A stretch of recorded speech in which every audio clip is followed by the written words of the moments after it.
महाराणा प्रताप जी को इस कुंड में नहाए धोए और इस मंदिर में पूजा अर्चना करी। अब मैं लेके चलता हूँ आपको महाराणा प्रताप की राजतिलक स्थली पर। जय महाराणा प्रताप। और दोस्तों फाइनली मैं पहुंच गया हूँ राजतिलक स्थली पर, जहाँ महाराणा प्रताप का राज्याभिषेक हुआ था। गोगुंदा काफ़ी बड़ा और अच्छा पार्क बना रखा है। महाराणा प्रताप, भीलू राणा वगैरह उनके स्टैचू भी दर्शाए गए हैं। यहाँ पर है ना साफ सफाई का बिल्कुल ध्यान नहीं दिया जा रहा। जहाँ महाराणा प्रताप का राज्याभिषेक हुआ था उस जगह को दिखाने से पहले आप लोगों के लिए बावड़ी दिखाना चाहूँगा।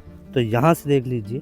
फिलहाल तो अभी इसको बंद करा हुआ है, नहीं तो मैं आप लोगों के लिए अंदर लेके चलता। जैसा मैंने बताया था आपको, साफ सफाई का बिल्कुल भी ध्यान नहीं दिया जा रहा है यहाँ पर। वो है महाराणा प्रताप की राजस्थली। तो दोस्तों चलो मेरे साथ, अब मैं लेके चलता हूँ आपको महाराणा प्रताप की राजतिलक स्थली पर। राजतिलक स्थली वाला ये रास्ता है, यहाँ पर देखेंगे कुछ मंदिर दिखाई देंगे अपने को। तो महाराणा प्रताप की राजतिलक स्थल पर मैं आ गया हूँ। यहाँ से मैं दिखाने वाला हूँ, आइए। ये हमारे वीर शिरोमणि महाराणा प्रताप का स्टैचू लगा हुआ है। और दोस्तों मैं आपको बता दूं, 28 फरवरी 1572 को जब महाराणा उदय सिंह का देहांत हुआ, तो महाराणा प्रताप उनकी मुखाग्नि देने के बाद में इसी स्थान पर बैठे हुए थे। और यहीं पर बैठे बैठे उन सामंतों ने और उनके नाना जी अखेराज सोंगराज जी महाराणा प्रताप का इसी जगह पर राज्याभिषेक किया था। मैं इसको महसूस कर सकता हूँ, इस स्थान को, कि वीर शिरोमणि महाराणा प्रताप इस स्थान पर बैठे, उनका राजतिलक उनके नाना जी द्वारा और कुछ सामंतों द्वारा किया गया।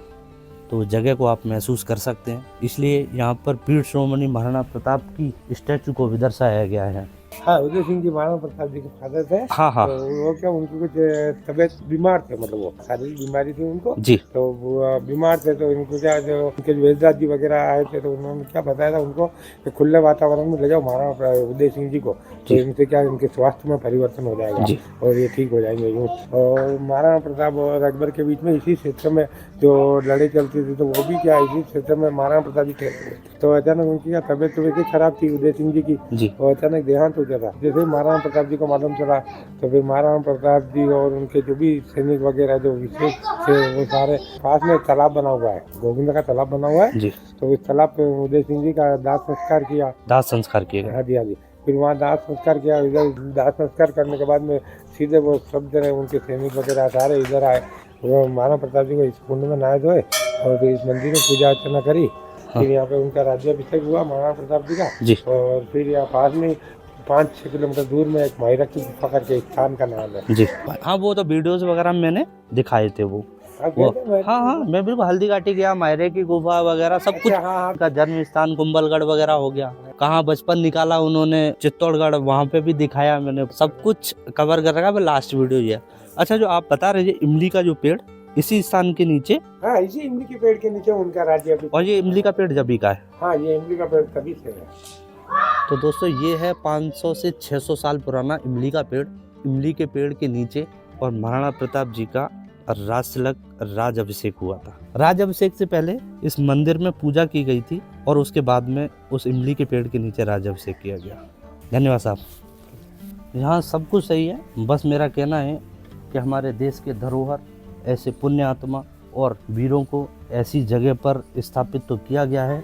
तो मैं गवर्नमेंट से गुजारिश करूंगा कि इन जगहों पर कुछ व्यक्ति नियुक्त किए जाएं ताकि देखरेख अच्छे से हो सके। अंदर से महादेव जी का मंदिर कुछ ऐसा स्थापित है। नंदी जी विराजमान है, भोले बाबा की शिवलिंग को विराजमान किया गया है। तो आप लोग दर्शन कर लीजिए। और अब मैं आपको दिखाने वाला हूँ प्राचीन शिवलिंग, जो कि मेवाड़ के आराध्य देव एकलिंग जी प्रभु, जो भगवान शिव का स्वरूप माने गए हैं। ये बना हुआ है महाराणा प्रताप का स्टैचू, और वहाँ कुछ लिखा हुआ है। अभी राजस्थान के सीएम चेंज हो गए ना, इसलिए इसको मिटा दिया गया। और दोस्तों ये है भीलू राणा का स्मारक, इस पर कुछ लिखा हुआ है। यहाँ से प्रतिमा इनकी कुछ ऐसी लग रही है। साफ सफाई पे बिल्कुल ध्यान नहीं दिया गया। स्थानीय लोगों के लिए जिम वगैरह करने के लिए इंस्ट्रूमेंट रखे हुए हैं। रख रखाव का इतना मुझे कुछ खास लगता नहीं है कि कोई ध्यान देता होगा। और यहाँ पे एक छोटा सा पता नहीं क्या बना रखा, जिस पर श्रवण कुमार का फोटो दर्शाया हुआ है। और यहाँ से वो जिम वाला दिखा रहा था मैं। कोई भी पर्यटक वगैरह आता है तो वो जिम वगैरह या एक्सरसाइज वगैरह कर सकता है वहाँ पर।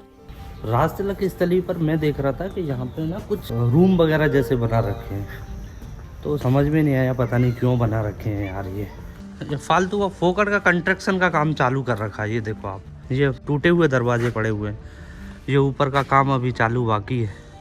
और जो मैं गार्डन बता रहा था वो गार्डन उधर है और राजस्थली उधर थी।